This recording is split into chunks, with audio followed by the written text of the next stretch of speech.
Hey friends, welcome back for another chapter of Chocolate Fever. Last chapter we read was chapter 4, Pop. And I think the only thing I have to say about that is showing you guys this picture. This should help you remember.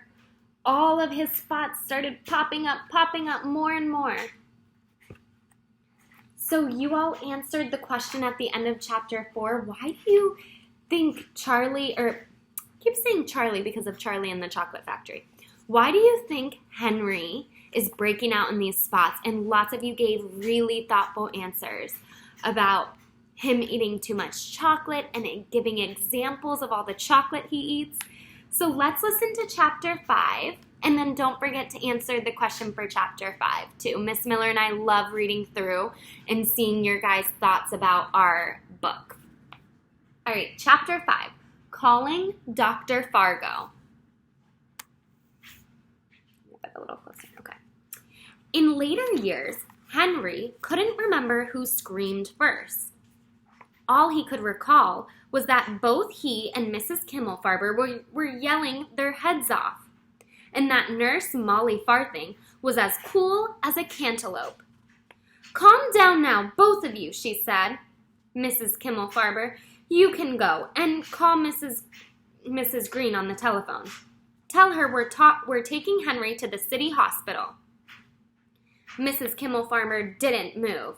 She just stood there with her mouth open, staring at Henry. "You scoot now," insisted Nurse Farthing in a stern tone. "Shoosh, off with you." "And you, Henry Green," she said as Mrs. Kimmelfarber left the room, "are coming with me. Let's go. Quietly, calmly." She took his hand, and once again, Henry noticed that it felt good and somehow made him feel better. He kept holding her cool hands as they left the school. All the way to the hospital as the taxi sped along, Henry held fast to the calm, steady hand of Nurse Molly Farthing.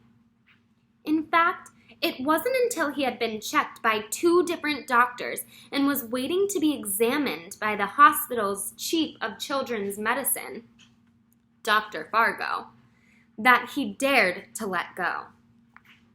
What, said Dr. Fargo as he came bounding into the examination room. He was a small, round man with a bushy white mustache and a confused look on his face. "What have we here, eh?" he asked. "Boy, looks like he fell in a mud puddle." He leaned down so close to Henry's nose that Henry could smell his puffy breath. It smelled like peppermints. "Didn't fall in a mud puddle, did you, lad?" "No, sir." "Didn't think so," said Dr. Fargo. "Too bad, would have explained those big brown spots all over you." "Well then," he said, turning to Nurse Molly Farthing, "tell me things." "You're not going to believe this, Doctor," Nurse Farthing began. She told Dr. Fargo about the events of the morning. "I am not going to believe this," Dr. Fargo repeated. When she had finished, "It's impossible. No rash in the whole history of rashes has ever appeared so fast, or grew so big, or popped out with a noise you could hear. Impossible." "It happened," said Nurse Farthing. "So I see. Well, we'll soon get to the bottom of this.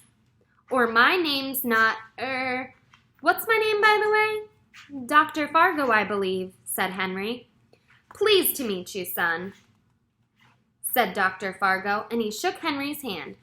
"Ought to do something about those big brown spots, though." "Yes, sir," said Henry, who was beginning to feel confused himself. Dr. Fargo took Henry to the examining table and switched on the big lamp. For a full 5 minutes, he said nothing but and "ha" as he poked and prodded Henry. He looked at every brown spot and at all the bare spots in between the brown spots. He looked with a magnifying glass and without a magnifying glass, in Henry's eyes and ears and nose and even under his tongue. Finally, he said, "I don't know any more than when I started. They look just like your typical big brown spots, except, of course, in the whole history of the civilized world, there has never been a case of big brown spots before. I'm frightened, said Henry. I'm Dr. Fargo, said the doctor. That much I know. Now, what I'd like to do is get to know more about those brown spots of yours. He wet the tip of a cotton swab and brushed it gently against one of the big brown spots on Henry's right arm. Ouch, said Henry. Did that hurt? No. Then why did you say ouch? Because, said Henry, I thought it was going to hurt. I see, said Dr. Fargo, shaking his head. He put the cotton swab into a glass jar. Take this to the laboratory at once, he said to one of his assistants, and the man rushed out of the room. In a few minutes, we'll know more about those big brown spots of yours, the doctor said. Hands behind his back, he began to pace the room. Suddenly, he stopped, his nose in the air. Who has been eating a candy bar in my office, he demanded. No one answered. Dr. Fargo's nose twitched from side to side as he sniffed the air. I smell candy, he said. Someone's been eating a candy bar. Just then the telephone rang. Dr. Fargo bounded across the room to answer it. What? He said into the phone. Are you sure?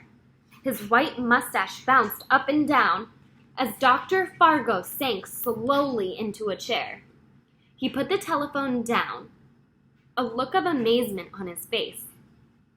Chocolate, he said. Those big brown spots are pure chocolate. Chocolate? Gasped Nurse Farthing. Chocolate? Exclaimed Henry Green. Chocolate? Echoed Dr. Fargo's two assistants. Exactly, said Dr. Fargo. The boy, it seems, is nothing more than a walking candy bar. And this was the picture on the last page that you guys can take a look at. Henry getting examined. All right, that's the end of our chapter. Next week we will read chapter 6, Catch That Boy. All right, hope you enjoyed, and go ahead and answer the question.